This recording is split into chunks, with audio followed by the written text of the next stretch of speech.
the Privacy Commissioner has found that Facebook is not complying with the Privacy Act. The Commissioner, John Edwards, says Facebook refused to give a complainant access to personal information held on the accounts of several other users. His investigations are usually confidential, but he felt compelled to identify Facebook because of its prominence in New Zealand life and its unwillingness to cooperate with the investigation. The social media giant is already in the spotlight after it was revealed data mining company Cambridge Analytica worked for the Trump campaign and obtained data on 50 million Facebook users. Katie Scotcher reports. Facebook told the Commission its operations didn't come under the Privacy Act and it didn't have to comply with the Commissioner's requests. But Privacy Commissioner John Edwards says Facebook is subject to the Privacy Act.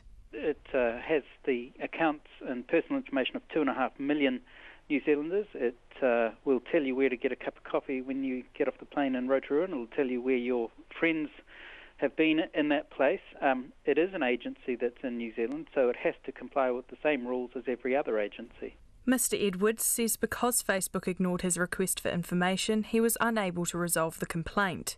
The company didn't respond to his decision, but in a statement it said, "We are disappointed that the New Zealand Privacy Commissioner asked us to provide access to a year's worth of private data belonging to several people and then criticised us for protecting their privacy. We scrutinise all requests to disclose personal data, particularly the contents of private messages, and will challenge those that are overly broad." A spokeswoman says they have investigated the complaint but weren't provided with enough detail to fully resolve it. NetSafe New Zealand's Chief Executive Martin Cocker wasn't sure if the Privacy Commissioner could compel Facebook to hand over that sort of information. He says even if they did, it could compromise the safety of other users. Is that conversation about somebody else your private information or their private information? Because if they request everything in your conversation about them, is that reasonable? Is that reasonable or not? If that information is protected because it's your private information rather than theirs, that seems as a reasonable kind of a response. Mr Cocker says outdated privacy principles are struggling to manage the online world effectively. On the streets of Wellington, people had mixed feelings as to whether they should trust Facebook with their information or not.